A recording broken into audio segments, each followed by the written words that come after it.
علی بھی اگلا سوال ہے، جامع ترمذی کی حدیث نمبر 2154 میں 6 طرح کے لوگوں پر لعنت کی گئی ہے، پلیز اس حدیث کی شرح اپنے الفاظ میں فرما دیں، کیونکہ علماء حضرات اس طرح کی باتوں پر کاؤنٹر کوسچن کرنے کی وجہ سے فوراً آگ بگولا ہو جاتے ہیں اور فوراً گستاخ بول دیتے ہیں۔ ہاں تو سب سے پہلے تو پھر علماء سے اعلان برات کریں نا، صحیح، اور ایک بار جھوم کے کہیں نا کہ نہ میں وہابی، نہ میں بابی، میں ہوں مسلم علمی کتاب۔ یہ بائی چانس میرے پاس مشکات کی پہلی جلد پڑی ہوئی ہے، اس میں بھی یہ حدیث موجود ہے، یہ میں نے کافی دفعہ بیان کی ہے، لیکن کبھی میں نے اس کو اس طرح ڈیٹیل سے نہیں بیان کیا۔ یہ چونکہ اب سوال آ گیا ہے تو میں یہ جناب تقدیر والے چیپٹر میں نا مشکات میں 109 ہے یہ حدیث جو ہے جی وہ ترمذی میں 2154 ہے، صحیح ابن حبان میں بھی موجود ہے، اور امام حاکم بھی لے کے آئے ہیں، اور امام ذہبی نے بھی موافقت کی ہے، شیخ زبیر علی زئی صاحب نے بھی اس حدیث کو صحیح کہا ہے۔ سیدہ عائشہ سلام اللہ علیہا بیان کرتی ہیں کہ رسول اللہ صلی اللہ علیہ وآلہ وسلم نے فرمایا 6 قسم کے لوگوں پر میں نے لعنت کی اور اللہ نے بھی لعنت کی، اور ہر نبی کی دعا قبول ہوتی ہے، یعنی اللہ کی بھی لعنت ہے اور نبی کی بھی لعنت ہے، اور یہ لعنت قبول شدہ لعنت ہے۔ استغفر اللہ۔ پہلا وہ شخص جو اللہ کی کتاب میں اضافہ کر دیتا ہے۔ صحیح، اللہ کی کتاب میں اضافہ کیا ہے؟ اگر کوئی اضافے سے مراد لے کے جیسے جھوٹی حدیثیں گڑی گئی ہیں تو کوئی آیت گڑے گا؟ نہیں، وہ تو قرآن پاک میں واضح ہے، انا نحن نزلنا الذکر وانا لہ لحافظون، اس الذکر یاد دہانی کو ہم نے نازل کیا، ہم اس کی حفاظت کرنے والے ہیں۔ وہ تو قرآن خود کہہ رہا ہے کتاب اللہ میں اضافہ کرنے والا وہی ہے جو سورۃ الحجرات کے اندر آیا ہے۔ وہ اضافہ کیا ہے؟ سورۃ الحجرات کی جو شروع کی آیات ہے نا جی، اعوذ باللہ من الشیطان الرجیم بسم اللہ الرحمن الرحیم، پارہ نمبر 26 کے اندر، یا ایھا الذین آمنوا لا تقدموا بین یدی اللہ ورسولہ، اے ایمان والو مت آگے بڑھا کرو اللہ اور اس کے رسول سے، واتقوا اللہ، اللہ کا تقوی اختیار کرو، ان اللہ سمیع علیم، بے شک اللہ تعالیٰ سننے والا علم والا، یعنی اللہ اور اس کے رسول سے آگے مت بڑھو۔ کیا مطلب؟ کہ جتنا اللہ اور رسول نے بتایا ہے اسی کو دین مانو، اس میں خود سے ایڈیشن نہ کرو، بدعت جاری نہ کرو۔ کتاب اللہ میں بھی اضافہ یہ ہے کہ کتاب اللہ میں ایاک نعبد و ایاک نستعین آیا ہے، اے اللہ تیری عبادت کرتے ہیں، تجھی سے مدد مانگتے ہیں، اور ظاہر ہے کہ ظاہری اسباب کا ذکر نہیں ہے اس میں، وہ تو جائز ہے، وتعاونوا علی البر والتقوی ولا تعاونوا علی الاثم والعدوان، یہ دعا والا معاملہ ہے۔ لیکن کیا کرتے ہیں یہ ادھر تو لکھ دیتے ہیں، نیچے ساتھ پھر لکھتے ہیں شرع، جس کو میں کہتا ہوں شر پھیلا رہے ہوتے ہیں، اور وہ کہتے ہیں یہ جو ہے نا اس سے جو ہم بزرگوں سے بھی مانگتے ہیں وہ پیچھے تو اللہ ہی ہوتا ہے جی۔ اچھا جب ہم کہتے ہیں آپ کے بزرگوں نے یہ تعلیمات دی ہیں حدیث میں تو یہی، وہ کہتے ہیں پیچھے تو نبی علیہ السلام ہی ہے، اللہ بھی پیچھے، نبی بھی پیچھے، اگے تسی بابے، ان کو بیک فٹ پہ کر دیا، پیچھے اللہ رسول کوئی نہیں ہے، ان کے پیچھے شیاطین ہے۔ تو یہ جب قرآن کی آیت کی تفسیر کو کاؤنٹر کرتے ہیں تو وہ کتاب اللہ میں اضافہ کرتے ہیں، اور بخاری مسلم میں حدیث ہے میری امت میں وہی خرابیاں پیدا ہوں گی جو یہود و نصارہ میں ہوئی تھی، اگلے لوگوں میں قدم با قدم بالشت بر بالشت، حتیٰ کہ اگلے لوگوں میں سے کوئی گوہ کے سوراخ میں داخل ہوا، میری امت بھی وہی کام کرے گی۔ صحابہ نے پوچھا یہ اگلے لوگوں سے مراد یہود و نصارہ؟ آپ نے فرمایا وہ نہیں تو اور کون ہے؟ یہود و نصارہ کی جتنی خرابیاں قرآن اور سنت میں آئی ہیں وہ سب کی سب اس امت میں منوان پوری ہوں گی، اجتماعی طور۔ اس سے مراد فیشن نہیں ہے، کیونکہ جامع ترمذی میں حدیث ہے غزوہ حنین کے موقع پر نبی علیہ السلام ایک جگہ سے گزر رہے تھے، اور راستے میں ایک درخت آیا جہاں مشرکین عرب اپنے جنگ میں فتح پانے کے لیے اس کے ساتھ اپنی تلوار کو لٹکاتے تھے تھوڑی دیر کے لیے، اور ان کا عقیدہ تھا کہ اس سے فتح ہو جاتی ہے۔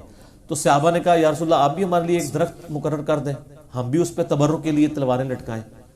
وہ ذات انوات اسے کہا جاتا تھا۔ آپ فرمایا سبحان اللہ، اللہ پاک ہے، یہ کتنی بڑی بات تم نے کر دی۔ اس میں محذوف تھا عما یشرکون، اس شرک سے جو یہ بات کی تم نے، اور تم نے تو وہی بات کر دی جو حضرت موسیٰ علیہ السلام کے ماننے والوں نے کہا تھا کہ اے موسیٰ علیہ السلام ہمارے لیے ایک بت مقرر کر دیں، ہم اس پہ اعتکاف کریں، یعنی اللہ کو تو ہم دیکھ نہیں سکتے۔ سورۃ الاعراف آیت نمبر 138 حضور نے تلاوت کی، آپ نے فرمایا تم نے تو وہی کام کیا ہے، انہوں نے بچڑے کو خدا بنایا تھا، تم کہہ رہے ہو درخت مقرر کر دیں، حالانکہ درخت انہوں نے عبادت کے لیے مقرر نہیں کروانا تھا، صرف برکت کے لیے۔ اور آج بھی آپ کی امت جو ہے نا وہ ٹاکیاں باندھ رہی ہے درختوں پہ، کام پھر بھی چک کے رکھے ہے۔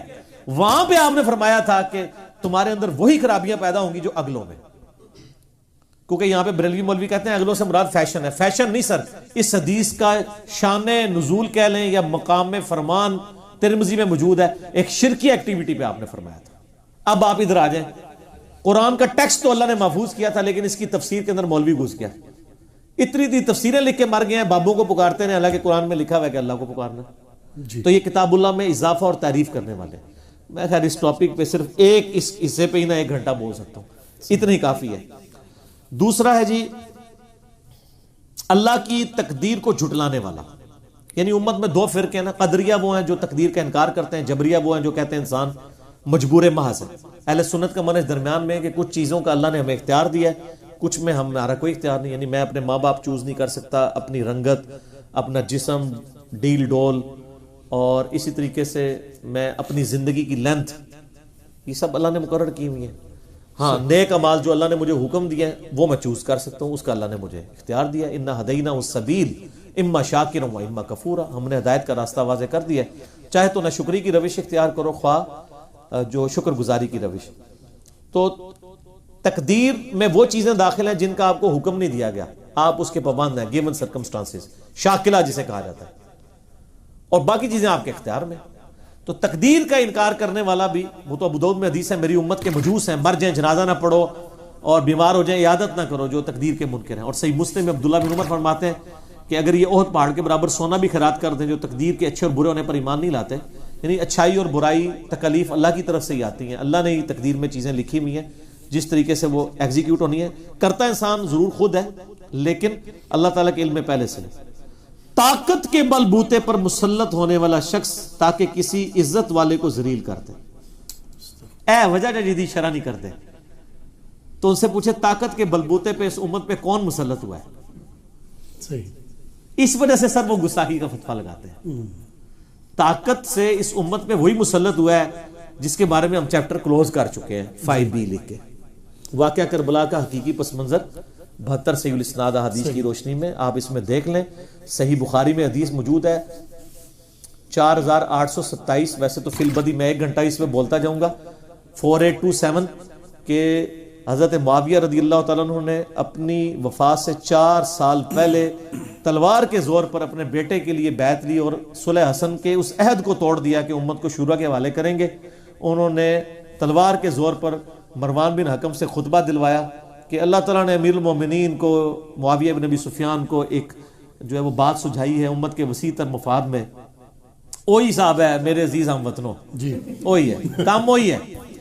تو امت کے وسیع تر مفاد کے اندر وہ چاہتے ہیں کہ اپنے بعد اپنے بیٹے کو نامزد کر دیں، ٹھیک ہے۔ یہ پوری پھر حدیث سنن نسائی الکبریٰ میں بھی مستدل الحاکم میں ملتی ہے، جیسا کہ ابو بکر نے بھی تو عمر کو کیا تھا۔ بھئی عمر کو ابو بکر کا بیٹا تھا، دیکھو کڈی بڑی کہانی کرائی، کہانیاں ادو بھی لوگ کراندے سن۔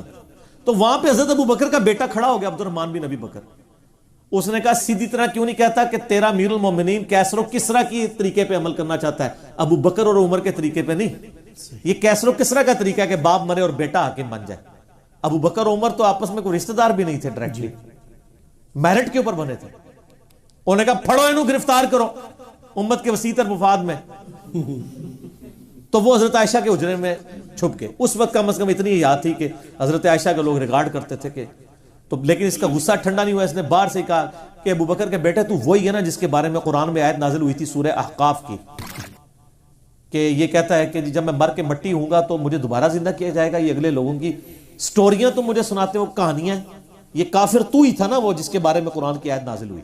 پھر حضرت عائشہ سے صبر نہیں ہوا، انہوں نے کہا اسکت، خاموش ہو جا، آل ابی بکر کے بارے میں کوئی آیت نازل نہیں ہوئی ہے سوائے میری برات کے لیے سورہ نور کی جو آیات نازل ہوئی تھی جو مجھ پہ تہمت لگی تھی۔ البتہ تیرے بارے میں اللہ کے نبی علیہ السلام نے جب تو اپنے باپ کی پشت میں تھا فرمایا تھا حکم پہ لعنت، اس کی اولاد پہ لعنت، اور تو اسی لعنت کا ٹکڑا ہے۔ جدو انہیں پھکی ملی نا اما عائشہ کو، پھر وہ چپ کر گیا، ٹھنڈا ہو گیا۔ پھکی ملنے تو بات تو پتہ ہے لوگ ادو بھی چپ کر جایا کرتے سر، پھکی دینا اما جی دی بھی سنت ہے، بڑی بڑی پھکی دی تھی انہوں نے۔ تو سر طاقت کے بلبوتے پر مسلط ہونے والا اور معزز کو ذلیل بنانے والا۔ تو پھر دیکھ لیں یزید نے جو کچھ کیا ہے، سب سے معزز لوگ اہل بیت تھے، ان پہ کیا ظلم ڈھائے، اور وہ آج تک امت کو پھر اکٹھا نہیں ہونے دیتے۔ ان کے ہاتھوں سے لٹی باغ رسالت کی بہار، جو نمازوں میں صدا پڑھتے رہے صلی اللہ، ٹھیک ہے، جو نمازوں میں اللہم صلی علی محمد وعلی آل محمد پڑھتے رہے لیکن آل محمد ذبح کر دی. کافر مار دیتے تو اتنا غم نہ ہوتا. ٹھیک ہے, مسلمانوں نے مارا اسلام کے نام کے اوپر. تو بال 5B پڑھ لیں تو آپ کو پتہ چل جائے گا یہ کون کون لوگ اس میں ملوث ہیں. ایسے شخص کو معزز بنائے جسے اللہ نے ذلیل کیا اور کسی ایسے شخص کو ذلیل کرے جس کو اللہ نے معزز کیا. تو اس کی آپ کو آل امیہ اور آل عباس دونوں اس کی پریکٹیکل مثال ہے. اس کے بعد ہے اللہ کے حرم کی بے حرمتی کرنے والا. سر یہ بھی 5B میں لکھا ہے. اللہ کے حرم کی بے حرمتی ہم نے تو اپنی زندگی میں ہوتے کوئی نہیں دیکھی ہے سوائے ایک وہ سعودیہ میں جو واقعہ ہوا تھا تو جو پاکستانی فوج گئی تھی اور وہ قبضہ انہوں نے کر لیا تھا. ادروائز تاریخ اسلام میں تو یزید نے سب سے پہلے منجنیق سے جو ہے وہ پتھر برسائے ہیں. صحیح مسلم میں موجود ہے. غلاف کعبہ بھی جل گیا اور حضرت اسماعیل علیہ السلام کے وہ جو قربانی کے لیے جو مینڈا آیا تھا اس کے سینگ سر وہ پچھلے 3,500 سال سے خانہ کعبے کے دروازے پہ لٹکے ہوئے تھے, وہ بھی جل گئے. جی ٹھیک ہے. تو پھر مدینہ شریف کے ساتھ چونکہ حضرت حسین کی شہادت کی وجہ سے اہل مدینہ ناراض ہو گئے تھے, انہوں نے یزید کی بیعت توڑ دی تھی. سر وہ بریلوی دیوبندی اہل حدیث شیعہ نہیں تھے, وہ یا صحابہ تھے یا تابعین تھے. اس میں میرا علی اللہ حسن نقوی صاحب کے ساتھ کوئی 6 گھنٹے کی نشست ہے 157A اور B, کربلا اور محرم اور سنی شیعہ کنفلکٹ پہ 100 سوالات جس کے کلپس ماشاءاللہ ملینز آف پیپل تک پہنچے ہیں. بلکہ وہ تو فیض جاری ہے, اور آئے دن وہ تازہ ہو جاتا ہے. کبھی کوئی اس کا کوئی کلپ کاٹ کے چڑھا دیتا ہے, کبھی کوئی چڑھا دیتا ہے. تو ان لوگوں نے مکے کی حرمت کو پامال کیا. اس کے بعد جب اہل مدینہ نے بیعت توڑی تو مدینے کے اوپر چڑھائی کی. واقعہ ہرہ کہتے ہیں جس کے اندر جو ظلم ہوا یعنی وہ بیان کرنے سے زبان کانپتی ہے. تو یہ اللہ کے حرم کی بے حرمتی ان لوگوں نے بھی کی. اس کے بعد آخری چیز تو آپ دیکھ لیں, پھر اس کی تو آپ نے خود ہی اب تفسیر کرنی ہے. میری اولاد کی بے حرمتی کرنے والا, یہ 5ویں چیز ہے. اولاد کی بے حرمتی کس نے کی ہے؟ آل امیہ نے. وہ 5B ریسرچ پیپر پڑھ لیں. مجھے زیادہ بولنے کی ضرورت نہیں, میں اتنا کچھ بول چکا ہوں کہ بار بار بولنے کی ضرورت نہیں ہے. اور پتہ لگ گیا کہ لوگ کیوں کو تیار پہنتے ہیں اگوں اشارہ کرنے واسطے, کیونکہ ادھی حدیث ہی انہوں نے گاٹے فٹ ہو رہی ہے. ٹھیک ہے جی. معزز کو ذلیل اور ذلیل کو معزز کرنے والا, اللہ کے حرم کی بے حرمتی کرنے والا, میری اولاد کی بے حرمتی کرنے والا, اور آخر ہے میری سنت کو ترک کرنے والا. سنت کو ترک کرنا حقیر سمجھ کے یہ بڑا جرم ہے. یہ سنت کو بدل کے بدعت جاری کرنا وہ بڑا جرم ہے. تو وہ بھی آل امیہ نے کیا. ممبروں پہ سب و شتم کرایا سیدنا علی کے اوپر اور کئی سنتیں بدل دی. تو یہ تو اجماع امت نے جناب حفاظت کی ہے اس دین کی. ادروائز ان لوگوں نے تو بیڑا غرق کر دیا تھا. یا سیدنا علی کے دور کے اندر کچھ ریفارمز ہوئی جس کی وجہ سے کچھ سٹیبل ہوا یہ معاملہ. تو سر یہ وجہ تھی. اس ایک حدیث کی تفسیر پہ نا سر پوری ایک تحقیقی مجلس ہو سکتی ہے 2 گھنٹے کی, لیکن میں نے موٹا موٹا آپ کو حدیث پڑھ کے بتا دی اور اس کے بعد آپ خود فیصلہ کر لیں. سنت کے معاملے میں تھوڑا سا بتا دوں, ان سنتوں سے مراد وہ سنتیں نہیں ہیں جو نفلی باتیں ہیں. یعنی اب یہ جو 12 سنتیں موقع چھوڑنے والا کوئی اس میں لانتی نہیں ہوگا, وہ تو اللہ کے نبی نے خود مشروع نہیں کیا ہے. سنت کو حقیر سمجھنا اور ایسی مشروع سنت کا مذاق اڑانا, یہ محدثین نے اس کی شرح کی ہے. جب نبی علیہ السلام خود چھوڑ دیتے تھے ایک چیز تو ظاہر ہے کہ وہ پھر امت کو انہوں نے بتا دیا نا کون سی چیزیں مشروع ہیں, کون سی چیزیں جو ہے نبی علیہ السلام کی مبارک عادت کے طور پہ بھی کچھ تھی. مثلا تہمد پہننا, ایک بندہ تہمد نہیں پہنتا تو اب اس کو لانتی تو نہیں ہم کہیں گے. کچھ آپ کی مبارک عادتیں تھیں, کچھ آپ علیہ السلام نے اس کو دین کے طور پہ تعلیم کیا لیکن کمپلسری نہیں کیا, کچھ چیزوں کو کمپلسری کر دیا. جیسے میں آپ کو بتاتا ہوں بخاری مسلم میں حدیث ہے کہ یہود و نصارہ کی مخالفت کرو, وہ داڑیاں رنگتے نہیں, تم داڑیاں رنگو. ٹھیک ہے. اس حدیث کے ظاہری الفاظ سے تو لگتا ہے جو سفید داڑھی کو رنگ نہ کرے سرخ مہندی وغیرہ لگا کے تو وہ تو یہود و نصارہ کی پیروی کر رہا ہے. لیکن اسی حدیث کے راوی حضرت جابر بن عبداللہ بھی ہیں اور سیدنا علی بھی ہیں, اور ان دونوں کی اپنی سفید داڑیاں تھیں. تو اس سے پھر محدثین نے کہا کہ اگر صحابی خود عمل نہیں کر رہا, مراد یہ ہے کہ یہ سرخ داڑھی کی صرف ترغیب ہے, اگر کوئی سفید بھی رکھنا چاہے تو رکھ سکتا ہے. یہ جو ترغیب ہے یہ ایک افضلیت کے طور پہ ہے, کمپلشن کے طور پہ نہیں. ٹھیک ہو.